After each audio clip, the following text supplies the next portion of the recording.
Aleluia. Abra sua Bíblia, Mateus capítulo 16.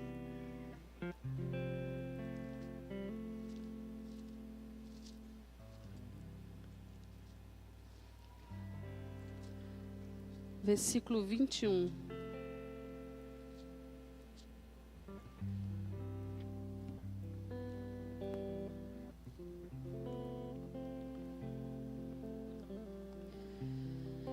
Desde esse tempo, começou Jesus Cristo a mostrar a seus discípulos que lhe era necessário seguir para Jerusalém e sofrer muitas coisas dos anciãos, dos principais sacerdotes e dos escribas, ser morto e ressuscitado no terceiro dia. E Pedro, chamando à parte, começou a reprová-lo, dizendo: Tem compaixão de ti, Senhor, isso de modo algum te acontecerá. Mas Jesus, voltando-se, disse a Pedro: Arreda, Satanás, tu és para mim pedra de tropeço, porque não cogita das coisas de Deus, e sim dos homens. Então, nesse dia aqui, Jesus já estava preparando os discípulos para aquilo que iria acontecer. Ele já estava dizendo que ele ia sofrer, que ele ia passar por muitas coisas, mas que ele iria ressuscitar. E a gente vê isso se cumprindo. Jesus era profeta e ele sabia exatamente qual era a sua missão e a que ele estava destinado. Quero que você abra também agora em João, capítulo 19. Sexta-feira nós estivemos aqui, lembrando a morte de Jesus, o sacrifício de Jesus. Passamos pelo tabernáculo. Então eu chamo que a sexta-feira foi a sexta-feira da tristeza. No capítulo 19, nós vamos ver se cumprindo aquilo que Jesus predisse. Versículo 17, João 19, 17. Tomaram eles, pois, a Jesus, e ele próprio, carregando a sua cruz, saiu para o lugar chamado Calvário, Gólgota em hebraico, onde o crucificaram, e com ele outros dois, um de cada lado, e Jesus no meio. Pilatos escreveu também um título e o colocou no cimo da cruz. O que estava escrito era: Jesus Nazareno, o Rei dos Judeus. Muitos judeus leram este título, porque o lugar em que Jesus foi crucificado era perto da cidade, e estava escrito em hebraico, latim e grego. Os principais sacerdotes diziam a Pilatos: Não escrevas, Rei dos Judeus, e sim, ele disse: Sou o Rei dos Judeus. Respondeu Pilatos: O que escrevi, escrevi. Então nós estamos vendo aqui essa descrição onde Jesus está sendo crucificado. E eu quero ler ainda também Lucas, capítulo 23. Hoje vamos ler bastante a Bíblia. Versículo 50. Que nós vamos estar vendo o sepultamento de Jesus. E eis que certo homem chamado José, membro do Sinédrio, homem bom e justo, que não tinha concordado com o desígnio e a ação dos outros, natural de Arimateia, cidade dos judeus, e que esperava o reino de Deus, tendo procurado a Pilatos, pediu-lhe o corpo de Jesus, e tirando do madeiro, envolveu no lençol de linho, e o depositou num túmulo aberto em rocha, onde ainda ninguém havia sido sepultado. Era o dia da preparação e começava o sábado. As mulheres que tinham vindo da Galiléia com Jesus, seguindo, viram o túmulo e como o corpo fora ali depositado. Então se retiraram para preparar aromas e bálsamos, e no sábado descansaram, segundo o mandamento. Nós estamos vendo aqui, em primeiro lugar, que é muito difícil o homem natural entender todo o plano de Deus. Muito difícil. Pedro já estava andando com Jesus. Pedro conhecia as Escrituras. Ele já sabia que estava escrito. Ele conhecia o que estava escrito em Isaías 53, que previa, que Jesus morreria no nosso lugar. Mas quando Jesus falou que ia morrer, ele disse: tem misericórdia de ti, Senhor. Ele agiu como um homem natural. E muitas vezes nós vemos as coisas, estamos na igreja, estamos andando com Deus, mas não temos discernimento. E tão importante quanto a crucificação e a ressurreição é o entendimento, a revelação. Queridos, que Jesus morreu é um fato que a grande maioria aceita. Principalmente quem nasceu num país como o Brasil, que desde pequeno foi batizado pelos pais e aprendeu desde criancinha que Jesus morreu para nos salvar. Mas a morte de Jesus está tendo qual significado para as pessoas? Pedro estava andando com Jesus, vendo os milagres que Jesus fazia, viu Jesus curar cegos, curar aleijados, ressuscitar mortos. Mas quando Jesus falou dessa parte do plano de Deus, que ele iria morrer, Pedro falou: Senhor, tem misericórdia de ti. Jesus diz: arreda-te, Satanás. Falou para ele: tu és para mim pedra de tropeço, porque não cogita das coisas de Deus, mas da coisa dos homens. Então, sexta-feira, né, santa, para nós, é a lembrança daquele dia que Jesus morreu numa sexta-feira, o dia da sua morte. E muitas vezes, queridos, para nós, certos acontecimentos é como se fosse o fim de tudo. Naquele dia, para os discípulos, para muitos deles era o fim. Não havia mais esperança. Mas se você continuar aqui no capítulo 24, de Lucas, depois do sábado, no sábado as pessoas descansaram. Diga sexta, sábado e domingo. Diga 3 dias. Para Deus mudar tudo. Amém? Domingo, mas no primeiro dia da semana, alta madrugada, foram elas ao túmulo levando os aromas que haviam preparado. E encontraram a pedra removida do sepulcro. Mas ao entrarem não acharam o corpo do Senhor Jesus. Aconteceu que, perplexos a esse respeito, apareceu-lhes 2 varões com vestes resplandecentes. Estando elas possuídas de temor, baixando os olhos para o chão, eles lhe falaram: por que buscais entre os mortos ao que vive? Ele não está aqui, mas ressuscitou. Lembrai-vos de como os preveniu, estando ainda na Galileia, quando disse: importa que o Filho do Homem seja entregue nas mãos de pecadores e seja crucificado e ressuscite no 3º dia. Estava tudo previsto, né? Então se lembraram das suas palavras e, voltando ao túmulo, anunciaram todas estas coisas aos 12 e a todos os mais que com eles estavam. Eram Maria Madalena, Joana e Maria, mãe de Tiago. Também as demais que estavam com elas confirmaram estas coisas aos apóstolos. Tais palavras lhes pareciam como um delírio e não acreditaram nelas. Pedro, porém, levantando-se, correu ao sepulcro e, abaixando-se, nada mais viu, senão os lençóis de linho, e retirou-se para casa, maravilhado do que havia acontecido. Você vai ver que desde o começo o grande problema do homem é a questão da incredulidade. Jesus passou 3 anos e meio preparando os discípulos, dizendo o que ia acontecer. Ele disse que ele ressuscitaria, que aquele tabernáculo seria reconstruído em 3 dias. Em 3 dias o tabernáculo vai ser reconstruído, mas as pessoas não tinham revelação, elas não conseguiam enxergar espiritualmente. E nós estamos vendo que aquilo que Jesus profetizou, que ele declarou que ia acontecer, tanto o sofrimento dele, como ele ia ser moído por causa dos nossos pecados, como a sua ressurreição aconteceu. Mas agora, enquanto eu quero ler com você como que era que os discípulos estavam nesse período em que Jesus estava sepultado. E mesmo depois da ressurreição. Continuando aqui no capítulo 24, no versículo 13. Naquele mesmo dia, 2 deles estavam de caminho para uma aldeia chamada Emaús, distante de Jerusalém a 60 estádios. E iam conversando a respeito de todas as coisas sucedidas. E aconteceu que, enquanto conversavam e discutiam, o próprio Jesus se aproximou e ia com eles. Os seus olhos, porém, estavam como que impedidos de reconhecer. Diga, impedidos de reconhecer. Estão aí? Impedidos de reconhecer. Vocês podem repetir essa frase? Impedidos de reconhecer, tão sonolentos.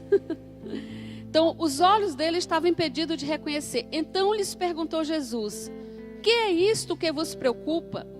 E de que ides tratando, à medida que caminhais? E eles pararam entristecidos. Diga, e eles pararam entristecidos. Um, porém, chamado Cleopas, respondeu dizendo: és o único, porventura, que tendo estado em Jerusalém, ignoras as ocorrências desses últimos dias? Ele lhes perguntou: quais? E explicaram o que aconteceu a Jesus o Nazareno, que era varão profeta, poderoso em obras e palavras, diante de Deus e de todo o povo. E como os principais sacerdotes e as nossas autoridades o entregaram para ser condenado à morte e o crucificaram. Ora, nós esperávamos que fosse ele quem havia de redimir a Israel. Mas depois de tudo isso, é já este o terceiro dia desde que tais coisas sucederam. É verdade também que algumas mulheres, das que conosco estavam, nos surpreenderam tendo ido de madrugada ao túmulo, e não achando o corpo de Jesus, voltaram dizendo terem tido uma visão de anjos, os quais afirmaram que ele vive. De fato, alguns dos nossos foram ao sepulcro e verificaram a exatidão do que disseram as mulheres, mas não o viram. Então lhes disse Jesus: ó nécios de coração e tardos de coração, para crer tudo o que os profetas disseram. Queridos, muitas vezes nós estamos vivendo como esses discípulos. Nós estamos sem uma perspectiva do desenrolar do plano de Deus. Eu diria que na nossa história como humanidade, nós estamos vivendo o sábado. O que é o sábado? A gente viu que no sábado as mulheres descansaram. O sábado é o período que antecede o grande acontecimento da vinda de Cristo.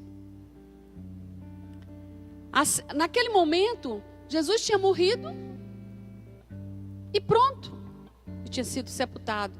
Mas ele tinha dito que ia ressuscitar o terceiro dia. E nós temos uma promessa que está em Atos no capítulo 1. Atos no capítulo 1.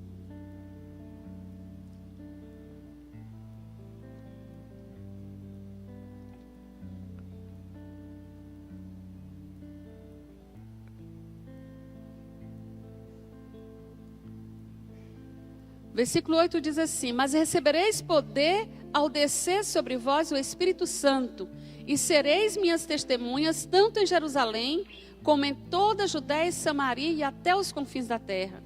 Ditas estas palavras, foi Jesus elevado às alturas à vista deles, e uma nuvem o encobriu dos seus olhos. E estando eles com os olhos fitos no céu, enquanto Jesus subia, eis que 2 varões vestidos de branco se puseram ao lado deles. E lhes disseram: varões galileus, por que estáis olhando para as alturas? Esse Jesus, que dentre vós foi assunto ao céu, virá do modo como o viste subir. Aqueles 2 discípulos a caminho de Emaús, eles não estavam acreditando, porque Jesus não tinha sido visto ainda por eles. Eles estavam entristecidos. Eles estavam ali: Senhor, Tu és o único que não sabe o que aconteceu com Jesus, um profeta, homem bom. Ele era esperança para nós. Mas já são 3 dias, morreu. Algumas mulheres até falaram que tiveram visão de anjos. Mas eles não estavam acreditando, queridos. Muita gente não está acreditando que Jesus vai voltar. Está vivendo, está na igreja, mas não tem consciência de que existe uma eternidade. Não tem consciência de que isso aqui é passageiro. E por isso que as pessoas se entristecem e se desesperam. Porque o apóstolo Paulo falou que se a nossa esperança estiver restrita a essa vida, nós seríamos os mais infelizes dos homens.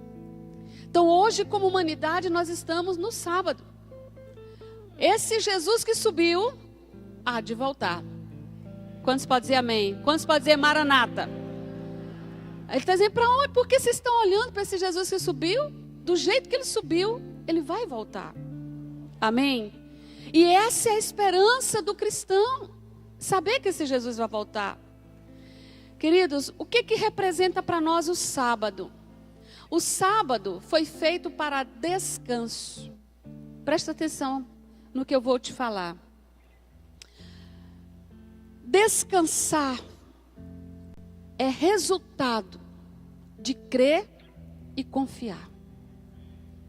Pessoas ansiosas, pessoas estressadas, pessoas aflitas, preocupadas, são pessoas que não estão conseguindo entrar no descanso de Deus. E muitas pessoas adoecem por isso, porque não conseguem descansar em Deus. Aqui nós vemos que as mulheres foram descansar o sábado e foram preparar seus bálsamos para levar no domingo. E elas descansaram. E quando elas chegaram no domingo ali, Jesus tinha ressuscitado e o anjo falou com elas. Então eu quero que você abra agora em Hebreus. Hebreus. Diga, eu amo a palavra de Deus. Diga, a palavra de Deus me cura. A palavra de Deus me liberta. A palavra de Deus gera fé no meu coração. Quantos estão precisando descansar aqui dentro? Quantos? Descansar de preocupação. Descansar do medo do futuro. Descansar de tentar controlar uma situação que só Deus controla. Jesus falou, não andeis ansiosos. E muitas vezes nós estamos vivendo em aflição porque nós não estamos descansando no plano de Deus para nós. Nós não confiamos que tudo está no controle do Senhor. Jesus tinha morrido. É como se Deus tivesse perdido o controle da situação. A esperança de Israel tinha sido frustrada. E aqueles discípulos estavam com conversa de derrotado.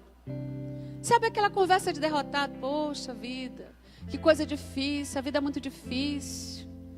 Nada acontece, eu estou indo para a igreja, mas minha situação só piora. Até agora eu não vi nada. Até agora os discípulos não tinham visto nada. Disse que o corpo não estava lá, mas ninguém viu. Isso é conversa de quem não creu. De quem ainda não despertou espiritualmente para confiar no plano de Deus. E Deus tem uma palavra muito dura para quem não consegue descansar nele. Porque o convite dele é: vinde a mim, todos vós que estáis cansados e sobrecarregados, e eu vos aliviarei. E ele não mente.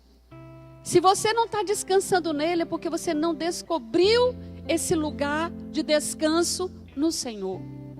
Enquanto esperamos a vinda de Cristo, só nos resta descansar em Deus e na promessa dele.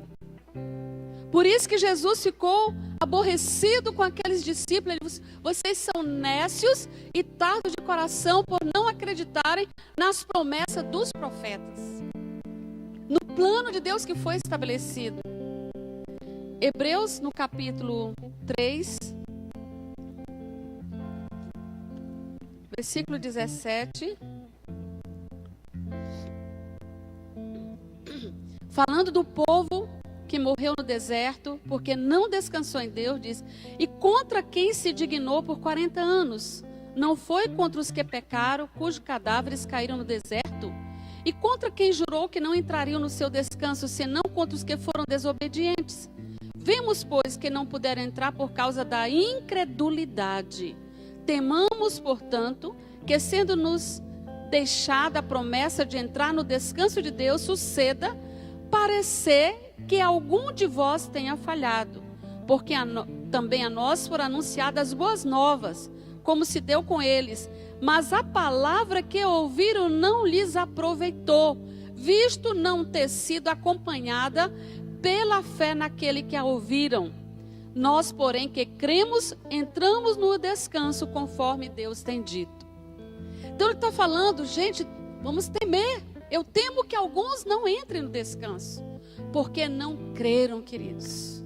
E eu quero dizer, quantos creram que Jesus ressuscitou e vive? Está no nosso meio esta noite, está aqui neste lugar. E que Ele é poderoso para fazer as mesmas obras ou maiores que Ele já fez, amém? Na sua vida. E que seu problema, que você acha o maior do mundo, não é nada diante de quem morreu e ressuscitou. Amém? Queridos, nós ficamos agoniados, nós ficamos angustiados, nós sofremos por pequenos problemas, quando nós temos um Deus poderoso.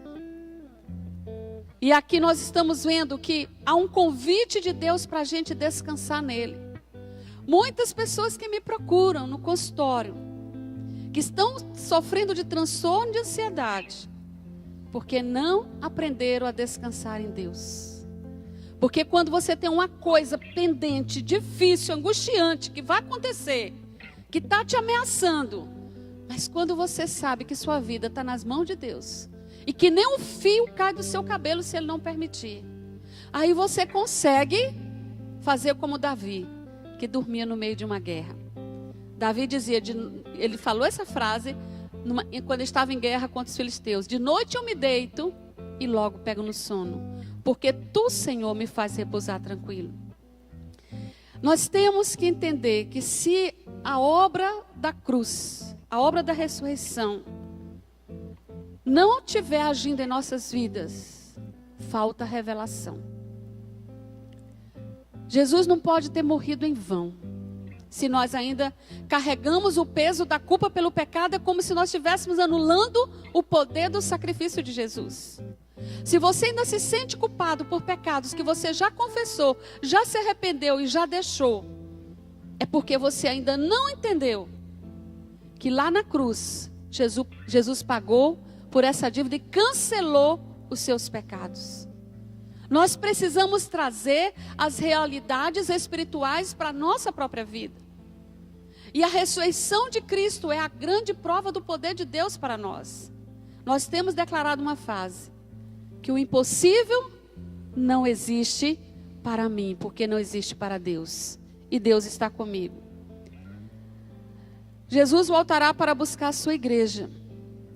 Mas muitos ainda estão como aqueles discípulos a caminho de Emaús, tristes. Porque o milagre ainda não aconteceu, porque aquele membro da família ainda não converteu, porque aquela dívida ainda está pesando. Jesus é maior do que tudo isso, queridos.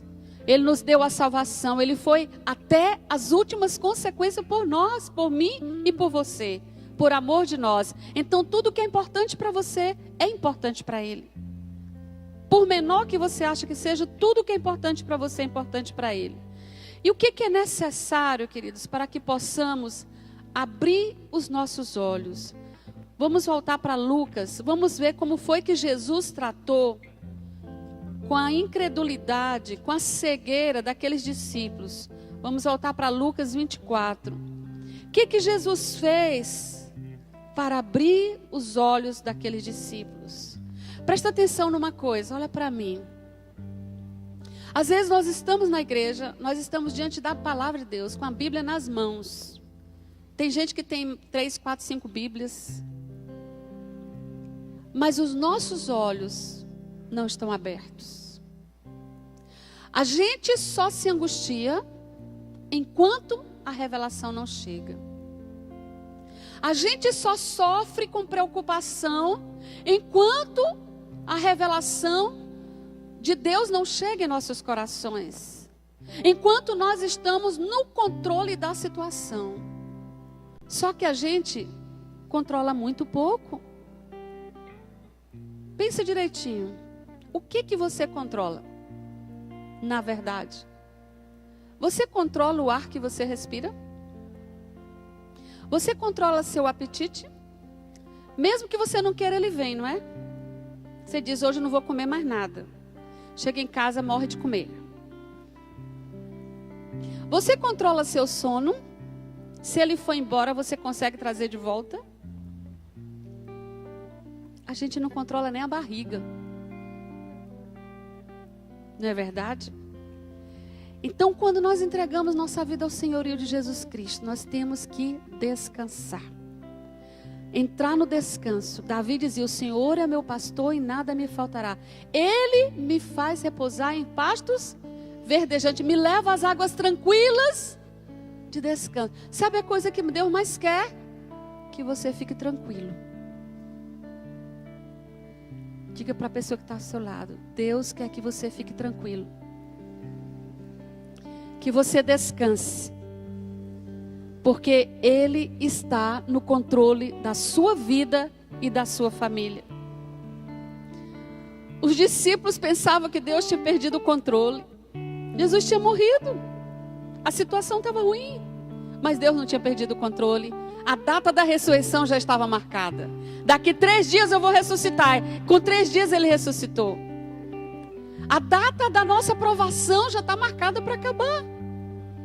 A provação que você está passando já tem uma data determinada para acabar. Amém? Deus já escreveu o dia da vitória. Porque a Bíblia diz que é de fé em fé, de glória em glória. E que em Cristo Jesus somos mais do que vencedores. Mas como aqueles discípulos, a gente pensa: tudo acabou, não tem jeito, a situação não podia ser pior. Jesus morreu, mas Jesus ressuscitou. Agora, o que Jesus fez para mudar o interior? Queridos, diga: tudo é aqui dentro. Diga: tudo é aqui dentro. O reino de Deus tem que acontecer dentro de você. O reino de Deus não tem que acontecer fora de você, é dentro de você. A ressurreição, a crucificação e a ressurreição de Cristo tem que ter repercussão no teu interior, nas tuas emoções, na tua fé, no teu entendimento. Jesus, presta atenção, querido. Jesus tinha morrido, sim ou não? Sim ou não? Ele tinha ressuscitado? E tinha tido alguma diferença na vida daqueles discípulos a caminho de Emaús? Diga: nenhuma diferença. Para grande parte da humanidade, não fez diferença Jesus ter morrido e Jesus ter ressuscitado. Porque eles nunca tiveram uma revelação do que significou a morte de Jesus e nunca de fato acreditaram que Ele ressuscitou. Porque se acreditassem, estariam vivendo debaixo do poder da ressurreição. Então o que Jesus fez? O que é preciso para termos revelação? Olha só. No versículo 25 ele diz, 24, 25. Ó nécios e tardo de coração, para crer tudo que os profetas disseram. Porventura não convinha que o Cristo padecesse e entrasse na sua glória? E começando por Moisés, discorrendo por todos os profetas, expunha-lhes o que a seu respeito constava em todas as escrituras. Queridos, em todo o Brasil, todas as cidades, na sexta-feira, é feita uma peça da Paixão de Cristo. Milhares de pessoas assistem, vão a Jerusalém. Atores até estão ali fazendo o papel de Jesus, fazendo o papel de Pilatos, vivenciando aquela história. Mas eu faço uma pergunta: o que vai mudar na vida daquelas pessoas ao ver a história se descortinando ali? Vai ter mudança? Ou vão voltar dali: poxa, Jesus sofreu mesmo, mas foi lindo o espetáculo da Paixão de Cristo esse ano, foi mais bonito do que no ano passado. Não foi para isso que Jesus morreu. Não foi para se transformar num espetáculo bonito. Foi para mudar a nossa história. Foi para mudar o nosso destino. Foi para nos tirar do inferno e nos colocar no reino de Deus. Glória a Deus por isso. Durante anos, na minha infância, na minha adolescência, eu representei o nascimento de Cristo no Natal. As pessoas já sabem de qual é decorado, como se fala. Fiz muitas peças, mas nada daquilo mudou meu interior. Eu saía feliz porque eu tinha conseguido representar bem. Ficava tocada ali na hora, mas não mudava. O que mudou foi eu ter aberto os meus olhos espirituais. Então Jesus começa pelas escrituras. Primeira coisa, se você quer realmente entender o plano de Deus de Gênesis até Apocalipse, Entender que nós estamos caminhando dentro de um plano. E que esse plano vai ter um fechamento com a vinda de Jesus. Você precisa fazer uma coisa. Você precisa ler as Escrituras. Você precisa começar em Gênesis. Para entender que esse desfecho, a nossa história como humanidade, tem alguns desfechos importantíssimos. Quando o homem vivia bem lá no Éden com Deus, e que a serpente enganou, e que ele comeu do fruto do conhecimento do bem e do mal, ali ele foi lançado fora do jardim do Éden. E o destino do homem estava ali sendo já traçado para ser uma condenação eterna. E a história vem acontecendo. Por que que Jesus falou desde Moisés? Tem gente que não gosta de ouvir do Velho Testamento. Mas Jesus pregou sobre o Velho Testamento, depois de ressuscitado. Porque para você entender o que acontece no Novo Testamento, você precisa conhecer o Velho Testamento. E Jesus começou a mostrar o que os profetas tinham dito, o que Isaías tinha profetizado 700 anos antes. Quando Deus estabeleceu o tabernáculo. Deus estabeleceu o tabernáculo como uma figura importante para nós entendermos que tudo o que Ele quer é voltar a ter comunhão com o homem, a ter um relacionamento verdadeiro com o ser humano. Daqui a pouco nós vamos falar dos elementos do tabernáculo, que nós vamos passar pelo tabernáculo e você precisa entender. Esse tabernáculo que tem ali, não tem mágica nenhuma nele. A grande diferença é se você entrar nele e Deus te revelar. Você muda a sua condição interior a partir das revelações de Deus. O alcance das coisas espirituais só vem quando Deus nos revela. E Deus nos revela quando nós buscamos. Aquele discípulo estava ali comentando, o assunto deles, pelo menos, era sobre os últimos acontecimentos. Eles estavam comentando sobre Jesus, sobre a morte de Jesus. E aí Jesus viu que havia uma inquietação no coração deles. Toda vez que você começar a querer entender as coisas de Deus, o Espírito Santo vai vir para te ensinar. Quando você começar a ter sede, queridos, eu comecei a ter sede de Deus, eu não entendia nada. Eu tinha uma amiga que namorava um espírita e ele me deu um evangelho segundo Allan Kardec. E eu tinha uma colega de faculdade que era evangélica, ela me deu uma Bíblia. E quando eu chegava de noite em casa, eu li o evangelho de Allan Kardec, li a Bíblia, eu dizia: Senhor, onde for o teu caminho, não deixa eu ter paz onde não for o caminho certo. Deus viu a minha sede. E eu fui buscar, eu busquei Deus um ano. Eu queria saber qual o caminho certo, eu queria entender. Essa história de que todos os caminhos levam a Deus é uma mentira que Satanás plantou na humanidade. Jesus falou: eu sou o caminho, a verdade e a vida. Ninguém vem ao Pai senão por mim. E eu fui buscar. E quando você busca nas Escrituras, Deus fala. Deus vem. Então Jesus, primeira coisa, diga: lê a Escritura. Você precisa se expor à luz da palavra. Porque a palavra traz revelação. E leia com a busca da revelação. E a segunda coisa, que Jesus, vamos prosseguir. Versículo 28. Quando se aproximavam da aldeia, para onde iam, ele fez menção de passar adiante. Mas eles o constrangeram, dizendo: fica conosco, porque é tarde e o dia já declina. E entrou para ficar com eles. E aconteceu que quando estavam à mesa, tomando ele o pão, abençoou e tendo partido lhes deu. Então se lhe abriram os olhos e o reconheceram. Mas ele desapareceu da presença deles. E disseram a outro: porventura não nos ardia o coração quando ele pelo caminho nos falava, quando nos expunha as Escrituras? E na mesma hora, levantando-se, voltaram para Jerusalém, onde acharam reunidos 11 e outros com eles, os quais diziam: o Senhor já ressuscitou e já apareceu a Simão. Então os dois contaram o que lhes acontecera no caminho e como fora por eles reconhecido no partir do pão. A segunda coisa que eles fizeram, quando Jesus fez menção que embora disse: não fica conosco, eles não tiveram pressa de sair da presença dele. Quantas vezes nós estamos no culto e estamos loucos para acabar? Porque queremos ver o fantástico, porque queremos lanchar, porque queremos fazer tantas coisas. Eu vou te dizer, você quer ter seus olhos abertos? Você quer ter revelações? Não tenha pressa de sair da presença de Deus. Entre na presença de Deus e fique ali. Eles insistiram e falaram, não, fica conosco. E muitas vezes você está orando e de repente você está naquela unção gostoso e de repente não sente mais nada. Você não vou parar de orar, já está bom.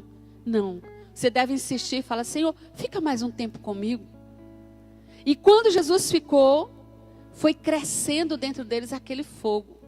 A coisa foi crescendo, a unção foi crescendo. E ali, a terceira coisa que aconteceu, a segunda foi, retiveram a presença de Deus. E a terceira coisa, eles tiveram comunhão com o Senhor. E quando Jesus partiu o pão, eles o reconheceram. Queridos, por que não funciona a pessoa assistir apenas um espetáculo da paixão de Cristo? Porque ali a pessoa não está reconhecendo Jesus. O reconhecimento de Jesus é aqui dentro. Quando você tem um encontro com Ele. Então eu quero dizer para você, hoje nós não estamos aqui para comemorar. Nós estamos aqui para te dar a oportunidade de trazer para a tua realidade, para o teu interior, para ter uma experiência com esse Jesus que morreu e ressuscitou. Não adianta nada assistir, pagar caro, assistir Jerusalém, se não for com o coração aberto, para ter um encontro com Jesus. O reconhecimento de Cristo é no nosso espírito. E quando uma pessoa tem esse reconhecimento, ela não consegue ficar indiferente. Ela tem que chorar. Ela tem que chorar, ela tem que se quebrantar. Eles disseram, por acaso o nosso coração não ardia? Não tem como você encontrar com Jesus e seu coração não arder no peito. Quantos espetáculos que a gente vai e fica emocionado e chora. É só emoção. Mas quando é uma revelação, queima diferente. Quantos já tiveram essa experiência? E hoje Ele quer te dar essa experiência.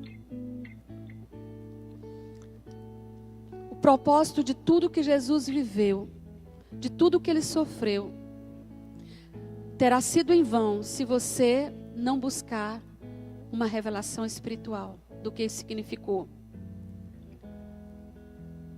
Para Jesus era muito importante que aqueles discípulos entendessem o significado de tudo aquilo. De uma forma pessoal. Não é só aqui não, é aqui, diga é aqui. É no coração que Ele quer se revelar para você. Nós vamos ter um momento agora, onde nós vamos ter a experiência de conhecer o tabernáculo. De conhecer um pouco da história do Velho Testamento. Deus sempre quis estar com o homem. Apocalipse 21.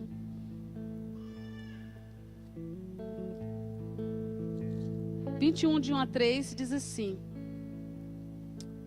Vi novo céu e nova terra, porque o primeiro céu e a primeira terra passaram e o mar já não existe. Vi também a cidade santa, a nova Jerusalém, que descia do céu, da parte de Deus, ataviada como noiva adornada para o seu noivo, para o seu esposo. Então ouvi grande voz vinda do trono dizendo: Eis o tabernáculo de Deus com os homens, Deus habitará com eles. Eles serão povos de Deus, e Deus mesmo estará com eles. E aí vem o resto, enxugará dos olhos toda lágrima. Querido, Deus, o tabernáculo que Deus estabeleceu no Velho Testamento, foi uma forma das pessoas darem passos para ter um relacionamento com Ele. Existiam 3 partes no tabernáculo. Primeira parte, o átrio. O átrio era aquele lugar onde tinha o altar do sacrifício. As pessoas chegavam até... Primeiro tinha a porta. E tinha um muro. Um muro em volta do tabernáculo. Muitos estavam do lado de fora do muro. Mas tinha uma porta. A porta era um convite para entrar.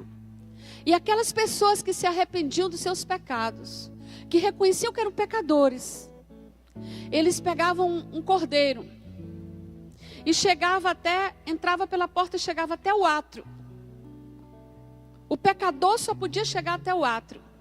E ali ele entregava aquele cordeiro para o sacerdote. E o sacerdote imolava aquele cordeiro. E o sangue ali era derramado. É muito importante você entender isso para saber por que Jesus teve que derramar seu sangue. Deus sempre quis ter um relacionamento com o homem, mas havia um impedimento. O pecado, porque Deus é santo e o homem é pecador. Então o homem não podia se aproximar de Deus porque ele seria fulminado. Então Deus criou uma forma, estabeleceu uma forma do homem pagar pelo seu pecado sem ter que pagar com a sua própria vida. Então ele trazia um cordeiro e esse cordeiro não podia ter defeito. Ele entregava o sacerdote e ali na entrada, que é o átrio, o sacerdote imolava aquele cordeiro. Pecado significa morte, morte espiritual. E a Bíblia diz que todos pecaram e estão destituídos da glória de Deus. Sangue, a vida está no sangue. Então aquele sangue que era derramado era o pagamento pelos pecados. E ali a pessoa era purificada. Essa lei que o Senhor estabeleceu no Velho Testamento era uma sombra do que iria acontecer no Novo. Quando Jesus apareceu, que João Batista viu, o que João Batista falou para os discípulos? Eis o Cordeiro de Deus que tira o pecado do mundo. Então Jesus veio para ser o Cordeiro que ia ser imolado, levando sobre si os nossos pecados. Então a porta de entrada é o sacrifício de Jesus. Por isso que Jesus disse: eu sou a porta. Se alguém entrar por mim, entrará, sairá e achará pastagem. É importante você entender que a única solução para os seus pecados está na morte de Jesus. Em que ele pagou, ele foi o cordeiro que o Pai ofereceu como sacrifício no seu lugar. Então o átrio tem ali o altar de sacrifício. Depois vem o santo lugar. O santo lugar você vai encontrar ali. No átrio também tem a bacia, né? A bacia onde tem uma bacia com água, onde ali as mãos do sacerdote ele lavava naquela bacia. Representa para nós hoje essa bacia com água, representa a lavagem pela palavra, a purificação do lixo emocional, das consequências dos nossos pecados, da nossa vida de sofrimento. Então nós precisamos lavar a nossa alma. Lavar o nosso interior, abrir mão dos ódios, abrir mão do ressentimento, abrir mão da amargura. Quando você aceita Jesus, os seus pecados são cancelados. Quando você crê no poder do sangue. Mas e as feridas da alma? E os ressentimentos, as amarguras? Você precisa se purificar disso também. E aí você vai encontrar outro elemento importante. Aí vem o santo lugar, onde você vai encontrar o candelabro. Fala de luz. Quantos precisam de luz na sua vida? Queridos, as coisas só estão em dificuldade até que venha a luz, até que venha a revelação, até que venha entendimento, até que a coisa clareie. Então nós precisamos dessa luz. Jesus também representa essa luz, porque Jesus é a luz do mundo, amém? Ele é a luz que ilumina todo homem. Então nós entramos no Santo do Santo, ali é o lugar de ser iluminado. E ali também tem um local onde tem pães, havia pães, que é um lugar de fortalecimento, onde você vai se fortalecer. E o incenso. Nós temos que passar, nossa vida com Deus, ela precisa evoluir. Do átrio, que é o lugar do sacrifício, onde você é perdoado, estou salvo, glória a Deus, Jesus me perdoou e eu vou para o céu. Mas não é só isso, é muito mais. Ele quer que você entre no Santo do Santo. Ele quer que a sua vida seja fortalecida, que você seja iluminado, que você se torne uma luz. E aí, por fim, vem o Santo dos Santos. Átrio, santo lugar e Santo dos Santos. Eu falei Santo do Santo, foi? Átrio, santo lugar e o Santíssimo lugar, que é o Santo dos Santos. O Santíssimo do lugar onde estava a arca. 3 elementos dentro da arca. Quais são esses 3 elementos? As tábuas do testemunho, a vara que pertencia a Arão, o profeta, que floresceu, e o maná. Mas o mais importante, a glória de Deus estava no Santíssimo Lugar. Só quem podia entrar nesse lugar, o sacerdote, uma vez por ano. O povo não tinha acesso ao Santíssimo Lugar. Havia um véu, uma cortina, que separava o santo lugar do Santíssimo Lugar. Entrava o sacerdote e ficava o povo do lado de fora. E ele ainda ia com um sininho no pé e uma corda amarrada no pé. Porque se o sacerdote tivesse em pecado e tombasse, ninguém podia entrar para tirar o corpo do sacerdote, tinha que puxar pela corda. Porque quem entrasse ali em pecado morreria, por causa da glória de Deus. Quantos estão me compreendendo? Quando Jesus morreu, ele disse: está consumado. E que ele morreu, o que aconteceu? Lá no tabernáculo, aquele véu do tabernáculo foi rasgado. De cima para baixo, não foi de baixo para cima, foi de cima para baixo. Deus rasgou, tirando a cortina que nos separava de entrar no Santíssimo Lugar. E agora você, como sacerdote, você pode ir até o Santo dos Santos. E ali entrar em adoração. E a glória de Deus vai vir sobre a tua vida. A glória de Deus está no Santíssimo Lugar, na intimidade. Com aquelas pessoas que entram para o quarto, fecham a porta. E dizem: eu vou passar um tempo com Deus, e ora e louvo. Quem não sabe cantar, canta. Quem não conhece a música, põe um CD e entra na presença de Deus e adora. A glória de Deus vem na adoração, na consagração. Para você estar lá no Santo do Santo, a tua consagração tem que aumentar. Você tem que ser mais consagrado. Você tem que jejuar mais, você tem que ler mais a palavra, você tem que orar mais. E gastar mais tempo na presença de Deus e adorar. Aí você vai experimentar o que Deus está guardando para aqueles que o buscam, que é a sua glória.